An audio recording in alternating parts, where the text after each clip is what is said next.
Olá, irmãos, graça e paz da parte de Deus, nosso Pai, e do nosso Senhor e Salvador Jesus Cristo.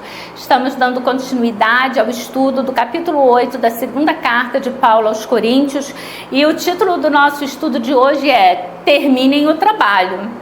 Na aula passada, nós tivemos oportunidade de introduzir nos versículos 6 e 7 a questão de que Paulo está falando para aqueles irmãos porque eles tiveram aquele primeiro momento, aquele primeiro impacto de estarem levantando as ofertas para os irmãos lá da igreja de Jerusalém, mas aquilo ficou só no desejo.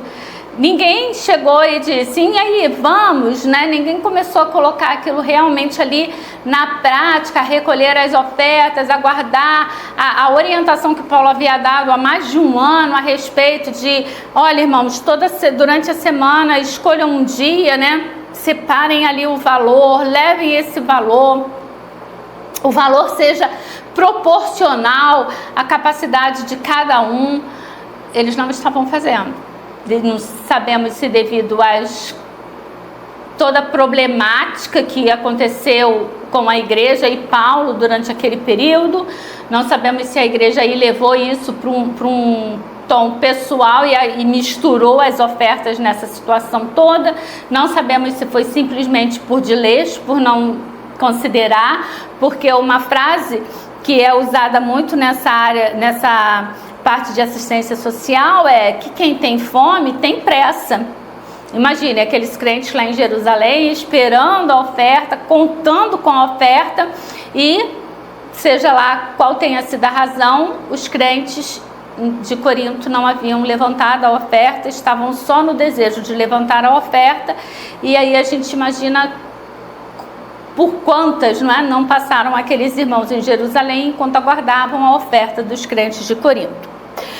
Então, hoje o título é Terminem o Trabalho, e a ideia central é que a contribuição financeira para suprir a necessidade de outras pessoas constitui uma expressão concreta de amor, e é fundamentada no exemplo da encarnação de Cristo, porque hoje nós vamos estar falando justamente sobre isso, que eles terminem o trabalho, e Paulo vai estar fazendo uma comparação do sacrifício de Cristo na cruz por nós, quando ele rico se faz pobre, para que nós possamos dessa forma chegar até ele, porque, irmãos, ele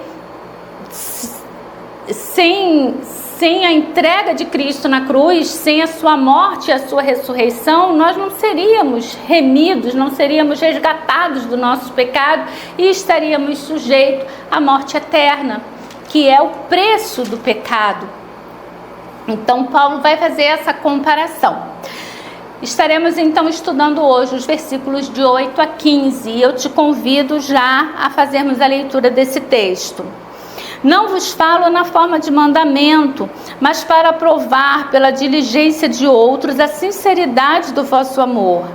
Pois conheceis a graça de nosso Senhor Jesus Cristo, que sendo rico se fez pobre por amor de vós, para que pela sua pobreza vos tornasseis ricos. E nisto dou minha opinião, pois a vós outros, que desde o ano passado principiastes não só a prática, mas também o querer, convém isto: completai agora a obra começada, para que assim como revelaste prontidão no querer, assim a leveis a termo segundo as vossas posses. Porque se há boa vontade, será aceita conforme o que o homem tem e não segundo o que ele não tem. Porque não é para que os outros tenham alívio e vós sobrecarga, mas para que haja igualdade, suprindo a vossa abundância no presente, a falta daqueles, de modo que a abundância daqueles venha a suprir a vossa falta, e assim haja igualdade. Como está escrito, o que muito colheu não teve demais, e o que pouco não teve falta. Vamos orar. Amado Deus, eterno Pai, graças te damos, Senhor, pela oportunidade de estarmos estudando a Tua Palavra. Continue falando, Senhor, ao nosso coração, para que sejamos, Senhor, plenos do entendimento da Tua Palavra. Que a qualquer tempo, Senhor, que esse estudo esteja sendo assistido, pessoas possam ser renovadas na sua fé, pessoas possam ser chamadas, ó Pai, possam ser tocadas nessa questão financeira que tanto fala sobre a nossa gratidão a Ti, que tanto fala, Senhor, do nosso reconhecimento daquilo que o Senhor faz em nossa vida. É o que nós Te pedimos e desde já Te agradecemos em nome de Jesus. Amém. Irmãos, Paulo, ele já começa aqui, olha, lembra, eu vou ler o versículo 6 e 7 da aula passada, em que Paulo fala o seguinte, olha, primeiro, os versículos de 1 a 5, Paulo fala a respeito dos macedônios e da oferta daqueles irmãos. E agora no versículo 6, Paulo diz, olha, diante do exposto a respeito dos macedônios, eu me sinto tocado, a recomendar a Tito que começou, que ele assim complete esta graça em vós, porque os macedônios consideravam uma graça, entendam que contribuir é uma graça. Como, porém, em tudo manifestais superabundância, tanto na fé e na palavra, como no saber e em todo cuidado e em nosso amor para convosco, assim também abundeis nesta graça. Aí olha o que Paulo vai dizer, olha, não vos falo na forma de mandamento, mas para provar pela diligência dos outros a sinceridade do vosso amor. Paulo, ele tem uma dinâmica, não é? Porque é como se fôssemos... Hoje, existe um ditado que diz, ele morde e assopra, não é? Porque olha o que Paulo vai dizer, olha, lembram lá, ele veio falando dos macedônios, e aí ele começa a falar, agora eu estou mandando Tito, porque vocês se propuseram, não é? Mas vocês são muito bons, vocês são generosos, vocês superabundam em tudo. E aí ele entra no versículo 8 falando, olha, eu não estou falando isso como um mandamento, porque Paulo podia dar ordem para que eles enviassem o dinheiro, afinal, Paulo era um apóstolo, mas ele está falando, olha, eu não estou dando uma ordem a vocês, mas olha só, irmãos, pior do que dar ordem, olha o que Paulo vai dizer, não vos falo na forma de mandamento, mas eu vos falo para provar pela diligência dos outros, que outros? Os irmãos da Macedônia, a sinceridade do vosso amor. Eu não estou mandando, eu quero que vocês provem o amor de vocês, considerando a presteza dos irmãos da Macedônia, considerando que aqueles irmãos da Macedônia não teriam como contribuir, não teriam como ajudar, mas eles pedem a graça de poder participar da coleta de ofertas. Provem o seu amor aos cristãos em Jerusalém. Profundo, não é? E aí ele continua. Versículo de 8 a 15, ele vai falar sobre que eles realmente terminem, o trabalho. E o argumento principal, irmão, ele vai estar aqui, contido nesse versículo 9. Porque Paulo vai dizer assim, olha, pois conheceis a graça do nosso Senhor Jesus Cristo, que sendo rico se fez pobre por amor de vós. Esta é a cerne do capítulo 8 e 9. É o ponto principal, a comparação que Paulo vai fazer de Cristo e nossa, quando nós contribuímos, porque ele está dizendo, olha, Jesus Cristo, o nosso Senhor, ele era rico, sendo Deus, ele sai do seu trono da graça, ele abdica dos seus poderes, da sua majestade, da sua divindade, e ele se faz pobre. Ele se faz alguém sujeito ao pecado. Sim, ele era sujeito ao pecado e ele não pecou para nos provar que é possível. Então ele é Deus, mas ele se fez homem, ele foi provado, ele foi tentado em tudo. Por quê? Porque ele queria nos fazer ricos. Ele queria nos fazer com que nós pudéssemos ser salvos. Então, foi um justo pagando o preço do injusto. E ele continua. E nisto dou minha opinião, pois a vós outros, que desde o ano passado principiaste não só a prática, mas também o querer, convém isto: completai agora a obra começada. Então agora Paulo, ele diz, eu não estou mandando, mas eu estou querendo que vocês me provem o seu amor para com os outros, a sinceridade do seu amor, porque vocês sabem que Jesus Cristo, ele era rico, mas ele se fez pobre por amor de vocês, para que pela pobreza dele, todos nós pudéssemos ser ricos. E aí ele vai falar, e nisto, neste fato, eu agora estou dando a minha opinião, pois a vós outros, porque vocês, desde o ano passado, se propuseram a levantar essa oferta, e até agora vocês ainda não levantaram. Completem a obra que vocês começaram, para que assim como revelaste prontidão no querer, assim leveis a termo segundo as vossas posses.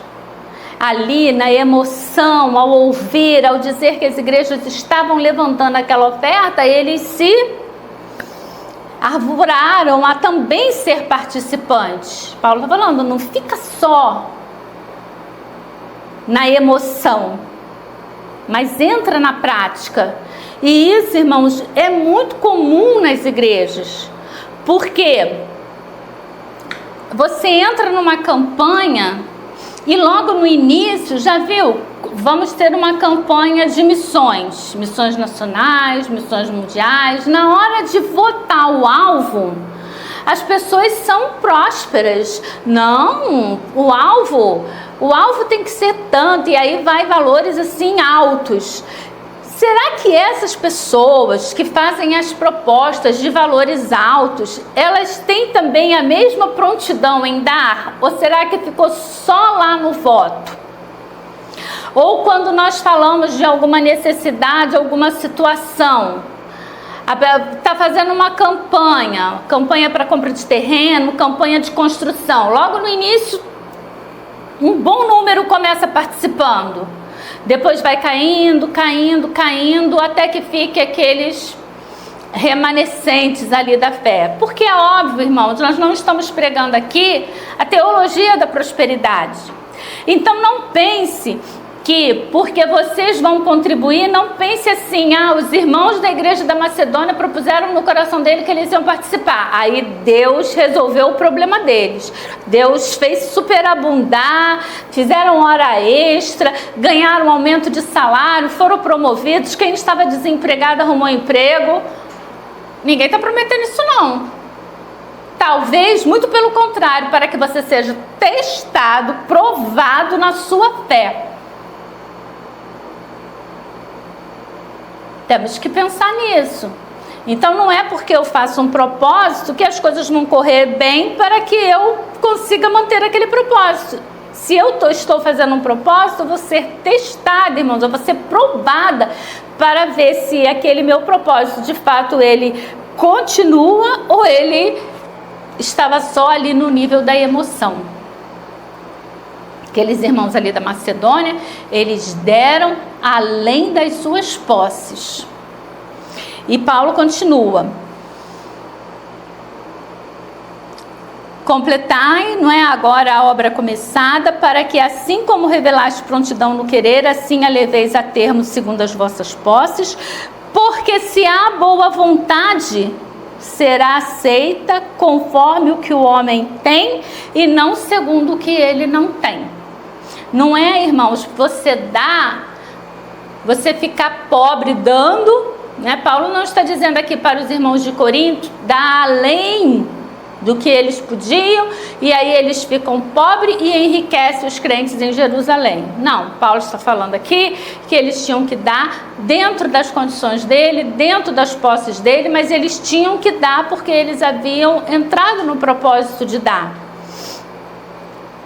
E ele está dizendo, olha, se há boa vontade, se há no coração, é aquilo que eu falei, acho que na aula passada, se há no coração o desejo de dar, eu queria tanto contribuir, Senhor, eu queria tanto, né, ajudar nisso, e eu oro, eu peço, e aí eu não consigo dar aquilo que o meu coração propôs, aquilo que eu realmente desejava dar, mas Deus sabe o quanto eu desejava dar. Ele considera o meu desejo. Agora, se eu podia dar mais e eu não dei, Deus vai considerar aquilo que eu dei. Entende? Isso é muito tremendo, porque Deus sabe aquilo que vai no nosso coração. Então você pode até dar uma de boazinha e falar: eu queria tanto poder dar, contribuir com, né, vamos lá, com 10 mil reais, e eu queria tanto poder fazer isso, mas eu não tenho, eu só vou contribuir com o meu. Mas a sua conta está lá rechonchuda, lá com algum dinheiro que você está guardando para fazer aquela cirurgia plástica, ou da entrada num carro mais novo, ou alguma coisa do gênero. Deus sabe. Então ele não vai considerar os 10 mil que você desejava dar, ele vai considerar os 1.000 que você está dando. E por aí vai. Acho que os exemplos deu para os irmãos entenderem. Mas vamos lá para o versículo 13. Porque não é para que os outros tenham alívio e vós sobrecarga, mas para que haja igualdade. Eu acho, quando a gente trata ali do dízimo, no Antigo Testamento, eu acho a coisa mais democrática, eu acho o dízimo a coisa mais sábia do mundo, sabe? Porque, olha só, Deus faz com que todos nós participemos de forma igualitária. Se o membro da igreja é um assalariado, ele ganha ali um salário mínimo, e ele vai contribuir com 140 reais, ele está contribuindo da mesma forma que aquele rico empresário que pode dar 10 mil reais de dízimo. Eles estão dando a mesma coisa. Por quê? Eles estão dando 10% da renda deles. E aqui nas ofertas, Paulo está alertando para aqueles irmãos: olha, não é para que vocês tenham carga, não é para que outros tenham alívio e vocês tenham sobrecarga. Não é para que a igreja lá de Jerusalém fique rica e vocês venham a ficar pobres. Não é nada disso. É para que haja o quê? Igualdade. Para que haja o equilíbrio. E aí Paulo vai falar: olha, suprindo a vossa abundância no presente, a falta daqueles, que de modo que a abundância daqueles venha a suprir a vossa falta. Paulo está falando: vocês deem aquilo que vocês podem, não é porque não é para dar acima, não é dos que podem, apesar dele ter falado lá que os irmãos da Macedônia deram além das posses dele. Paulo está falando, é para dar, irmãos, segundo se a boa vontade, não é, será aceita conforme o que o homem tem e não segundo o que ele não tem, porque não é para que os outros tenham alívio e vós sobrecarga, mas para que haja igualdade, suprindo a vossa abundância. Paulo está aqui dando um exemplo, olha, porque mais tarde pode ser que a crise lá em Jerusalém passe, aqueles irmãos lá voltem a se restabelecer financeiramente e eles venham a ajudar aqueles irmãos ali de Corinto. Um bom exemplo para nós entendermos o que Paulo está falando aqui é com relação, por exemplo, ao Evangelho. Como que nós fomos evangelizados, irmãos? Missionários, né, europeus levaram o Evangelho para os Estados Unidos, que enviou obreiros para o Brasil. No caso da denominação batista, o casal Baby chegou aqui no Brasil e começou o trabalho missionário no Brasil da denominação batista, principalmente ali o sul dos Estados Unidos. Agora nós estamos fazendo o quê? Enquanto Junta de Missões Mundiais, enviamos missionários para a Europa, porque o continente europeu entrou aí com toda a sua filosofia, acabou se esfriando, entraram ali num declínio espiritual, e hoje a nossa Junta de Missões Mundiais envia missionários para o campo europeu. Então, no início eles nos abasteceram com o Evangelho, eles enviaram suas ofertas para que aqui no Brasil pudéssemos ser evangelizado, principalmente ali, irmãos, o nosso Seminário do Sul, aqui no Rio de Janeiro, a Escola Batista, como que o Sul dos Estados Unidos investiu aqui no Brasil, com escolas, com seminário, para que nós pudéssemos crescer teologicamente, crescer espiritualmente. Nós ainda não conseguimos nem retribuir esse ponto, mas nós estamos conseguindo ir um pouco ali por cima, porque da Europa para os Estados Unidos para o Brasil, e o Brasil está indo para a Europa, levando ali, enviando missionários, e isso vai de acordo com o quê? Com as nossas ofertas, nas campanhas. Agora no início do ano, no mês de março, nós temos a campanha de missões mundiais. Todo o dinheiro arrecadado vai para esses trabalhos fora do Brasil, não só ali no continente europeu, em vários outros continentes, mas através dessas ofertas, também através do PAN. Então aí está uma forma de nós estarmos contribuindo, e isso, irmãos, é um privilégio. Eu preciso entender que é um privilégio participar, por exemplo, por meio do PAN. Olha quanta coisa a gente pode fazer. Tem o projeto de evangelização através das escolas, tem ali através das escolinhas de futebol, através do envio de missionários, e você pode participar, você pode contribuir com o PAN e estar lá no interior do Amazônia, porque aquele missionário que está lá, ele está lá com a sua participação monetária, porque ele abdica da vida dele, do trabalho dele para poder estar lá, e você que aqui está, você ajuda aquele irmão naquela obra ali. Então, a obra é uma graça, irmãos, é uma graça poder participar através das nossas ofertas do trabalho de Deus aqui na terra. Até porque, assim, Deus não precisa. Nós é que somos agraciados em estar contribuindo. Eu acho isso tremendo. E aí, para encerrar, Paulo vai fazer essa comparação. Como está escrito, o que muito colheu não teve demais e o que pouco não teve falta. Essa é uma referência para o maná. O que acontecia com o maná?